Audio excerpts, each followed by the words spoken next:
At this hour, preparing to depart, are NASA's Loral O'Hara, Oleg Novitskiy, the Soyuz commander, and Belarusian spaceflight participant Marina Vasilevskaya. Novitskiy and Vasilevskaya completing 14 days in space, having launched on March 23rd on the Soyuz MS-25 spacecraft, along with NASA's Tracy Dyson, who is well now into her 6-month mission aboard the International Space Station. O'Hara is completing 204 days in space, a mission spanning 3,264 orbits of the Earth and 86.5 million miles. Well, the actual transition, the formal transition of Expedition 70 to Expedition 71 on board the International Space Station begins at the time of undocking. Expedition 71 will be led by the current station commander, Oleg Kononenko, who has spent more days in space than any other human. From left to right, you're looking at the Expedition 71 crew: Alexander Grebenkin, Tracy Dyson, Mike Barrett, Nikolai Chub, Matt Dominic, Oleg Kononenko, and Jeanette Epps. They will continue their mission aboard the station, a mission of research and of a very busy complement of visiting vehicle traffic comings and goings over the next several weeks.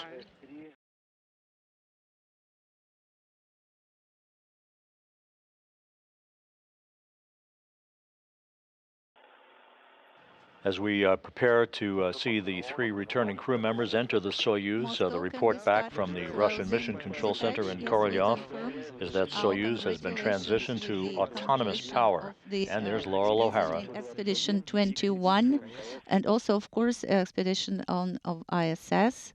Also, our greetings to you as well, and congratulations.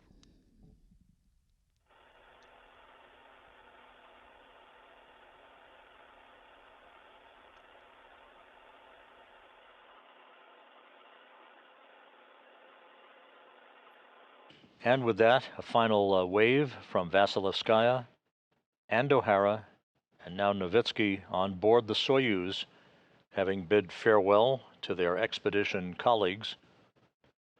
Novitskiy and Vasilevskaya returning to Earth after 2 weeks on the station, O'Hara wrapping up 204 days aboard the orbital outpost. As Kononenko wipes down the hatchway interface before the hatches will swing closed.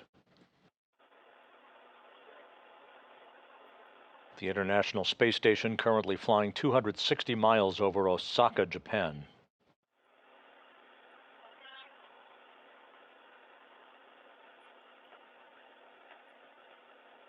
The hatch closed on the Rassvet module side.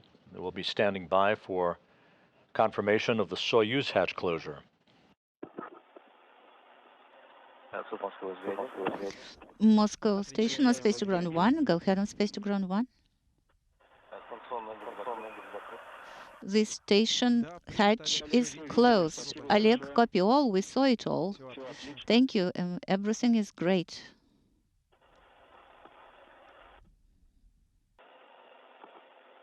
And we now have confirmation that the Soyuz hatch has been closed at 7:45 p.m. Central Time, 8:45 p.m. Eastern Time. So hatches on both sides of the docking interface between Rassvet and the Soyuz MS-24 that you see in your view. Both of those hatches are closed right on time, as the crew now on the Soyuz side, as well as the station crew, will begin a series of leak checks at the docking interface to make sure we have a tight seal before the passageway or small vestibule between the 2 spacecraft is depressurized in preparation for undocking. Copy.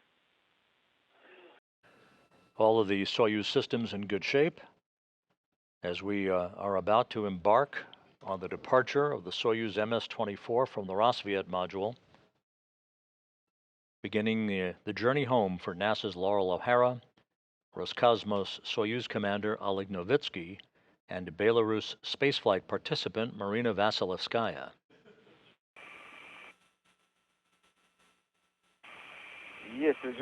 Undocking confirmed. Right on time at 10:54 p.m. Central Time, 11:54 p.m. Eastern Time. Soyuz MS-24 has broken free from its mooring at the International Space Station. Expedition 70 is complete. Expedition 71 now underway. Copy. Observing the docking port, there are no extraneous items. Copy. And this view from the external engineering camera on the Soyuz as it backs away from the Rassvet module. Stand by for the operation of the depot thrusters. Okay, copy.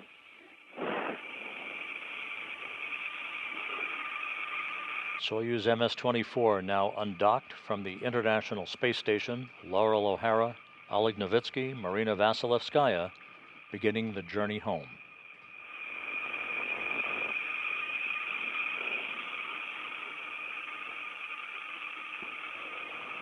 The undocking occurring 260 miles over southern Mongolia. All of the Soyuz systems in good shape, very stable. That center section of the Soyuz is where the crew is strapped into their seats. Novitskiy in the center seat, flanked on his right by Loral O'Hara and on his left by Marina Vasilevskaya. You'll hear the Russian controllers talking to Novitskiy from time to time, referencing the call sign Kazbeki. Each Soyuz commander names their craft after a call sign, in this case, a favorite mountain range of Novitskiy's.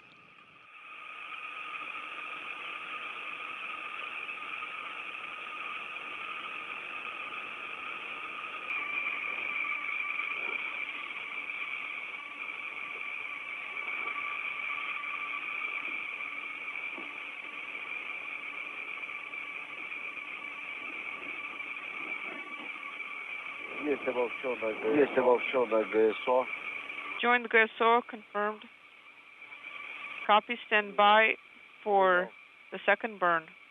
Copy. That second separation burn referred to there by the Russian flight controllers through an interpreter is a 15-second burn coming up in about 20 seconds from now.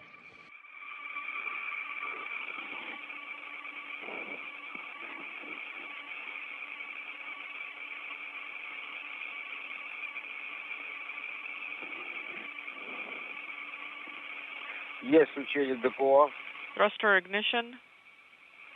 Separation burn number 2 underway.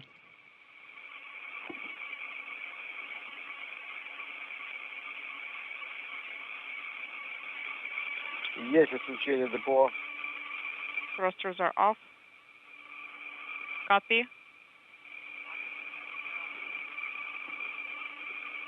Let's put in the V-18 command and turn off Vizir Prichal.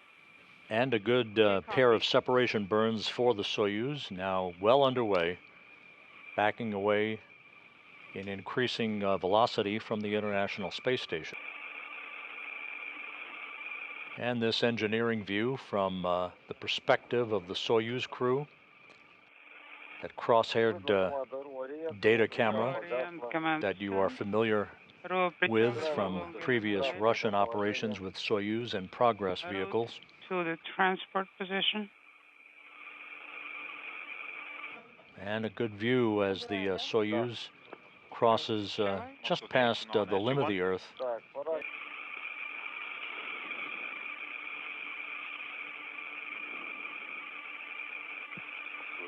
Moscow Station on SG-1. Отвечаем, господин. Go ahead on SG-1.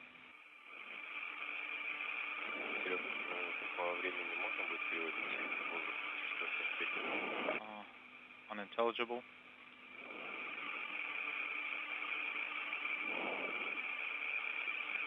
Да, можно. Можно по времени переводить. Yes, you can switch that according to the timeline activity. Okay, will do. The Soyuz MS-24 continues its opening rate away from the International Space Station. The deorbit burn, we're just about 2 hours and 11 minutes away from the deorbit burn that will set the stage for the Soyuz descent module's entry back into the Earth's atmosphere and a landing on the steppe of Kazakhstan at 2:17 a.m. Central Time, 3:17 a.m. Eastern Time.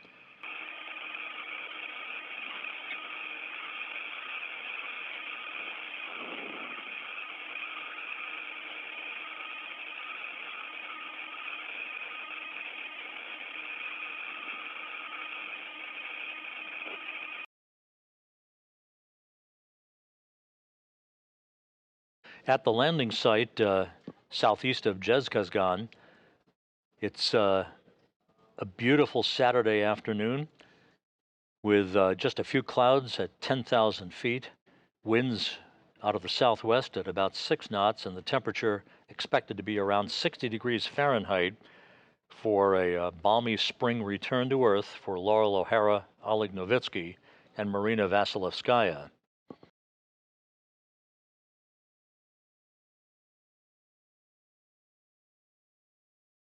We're standing by for visual confirmation from the search and recovery forces that the Soyuz is now descending under its parachute.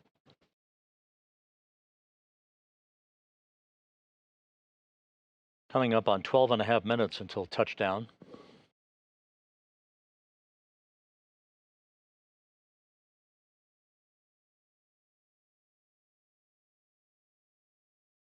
And there's the video on the front screen of the Russian Mission Control Center of the Soyuz under its main chute, and that white vapor that you see is the combination of hydrogen peroxide and oxygen being vented from the life support system tank. That is nominal.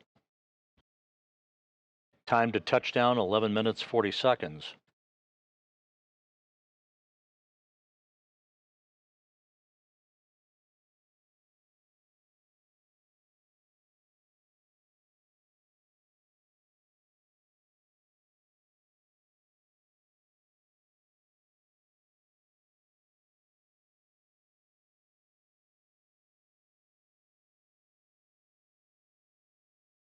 The large orange and white chute is fully reefed. The Soyuz descending at a nominal rate. Visual contact from the search and recovery forces. 11 minutes until touchdown.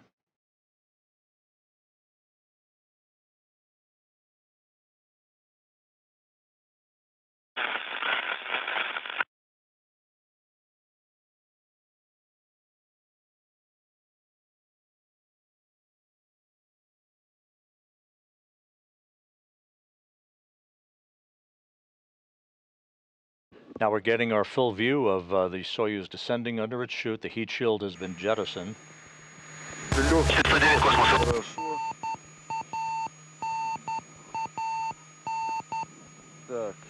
That is a radio beacon signal from the Soyuz used for tracking purposes for the search and recovery forces.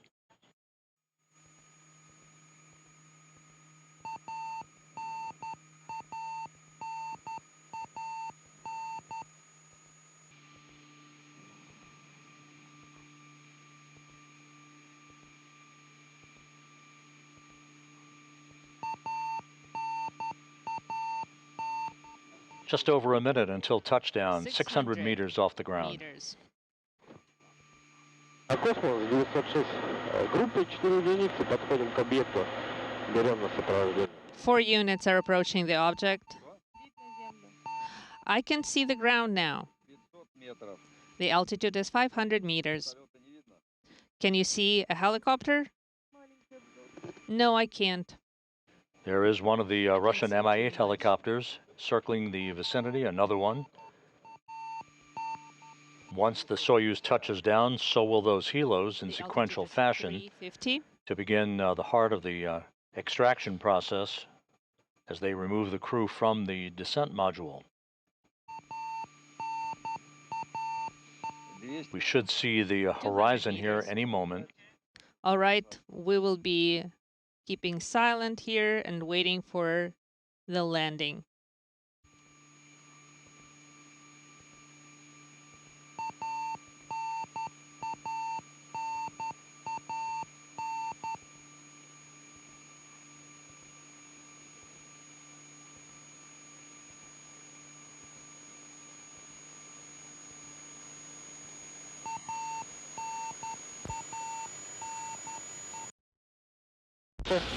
And we have touchdown. Touchdown at 2:17 a.m. Central Time, 3:17 a.m. Eastern Time, 12:17 p.m. at the landing site. Loral O'Hara back on terra firma after 204 days in space. Трубопосадочный 360. На свои места. Please assume your positions.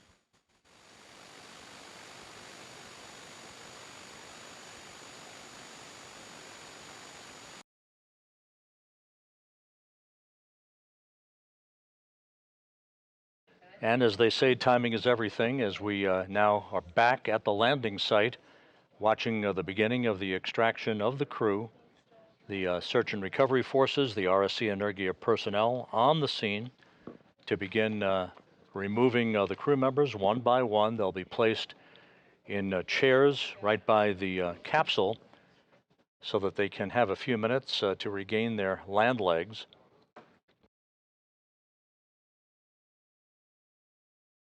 The scene at the landing site where the Soyuz MS-24 touched down about 20 minutes ago.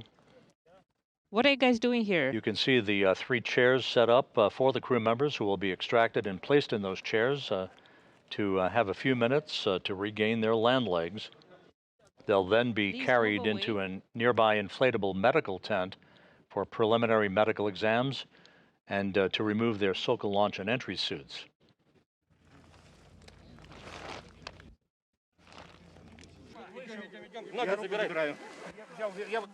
All right. Grab the leg and grab the arm.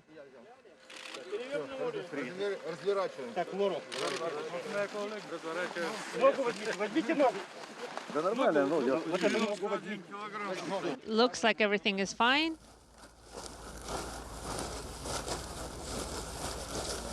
This should be the Soyuz commander, Oleg Novitskiy. First out from the center seat. That makes the extraction of the other 2 much easier.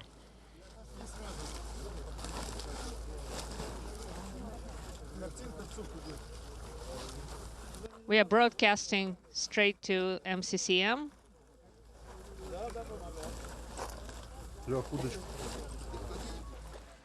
And Loral O'Hara now out of the Soyuz MS-24.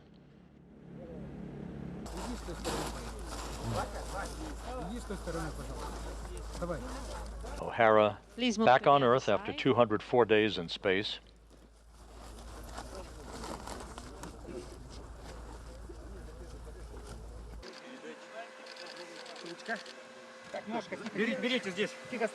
All right, please grab her. Very careful with her leg. All right, got her.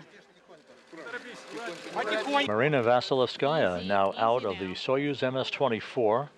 All 3 crew members enjoying sunshine and fresh air. A little further.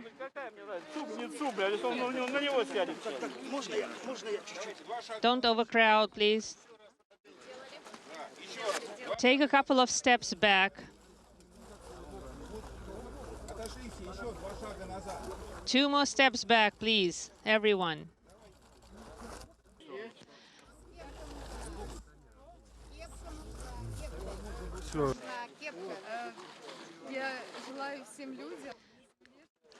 And I wish all people on Earth to treasure and cherish what they have, because this is precious.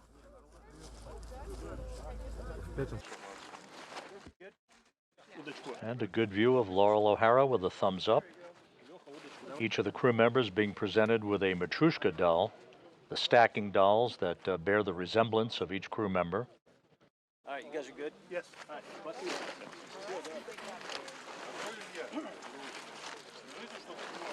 Не надо, спасибо. Нет, пускай еще поснимаю. Marina is in excellent health. Welcome home. NASA astronaut Loral O'Hara flashing a smile. Back home after 204 days in space. Place all 3 crew members closer to each other. All right, they will be starting transporting the crew commander.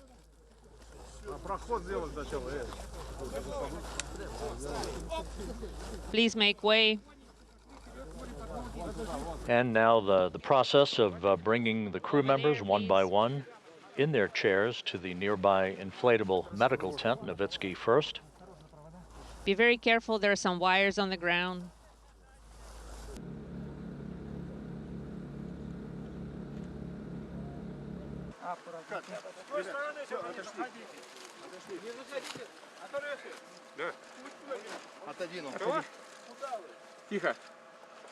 And in a tradition, Novitskiy signing his name to his Soyuz spacecraft.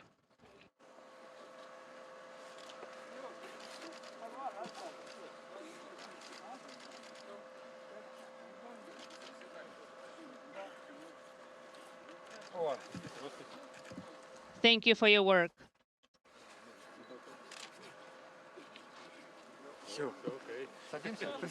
All right, I'm done. Please sit in your seat.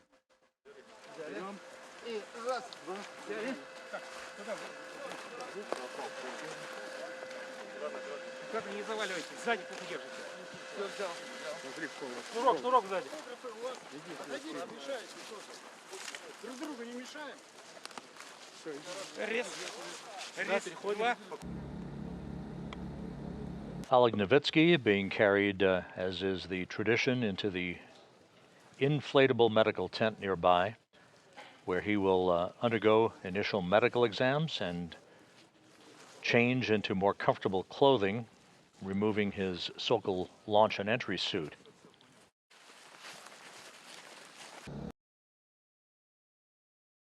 So with Soyuz MS-24 safely back on Earth and the 3 crew members in good shape, next up, an astronomical phenomenon that doesn't occur every day, the well-publicized and much anticipated total solar eclipse that will cross the United States on Monday, April 8th. NASA television will provide end-to-end coverage of the eclipse beginning at 12 noon Central Time on Monday, 1 p.m. Eastern Time, with locations throughout the United States participating in the revelry of this rarely seen event, where the moon will pass directly in front of the sun, creating darkness in areas of the United States that will be seeing at least partial, if not total, shadowing of the Earth. We will also be receiving views of the moon shadow on the Earth from the crew aboard the International Space Station. External cameras on the station will be trained on the Earth during a time frame of about 2:39 to 2:49 p.m. Central Time, 3:29 to 3:39 p.m. Eastern Time, as part of the live coverage of the 2024 total solar eclipse of the sun. So be sure to tune in for that on Monday, April 8th.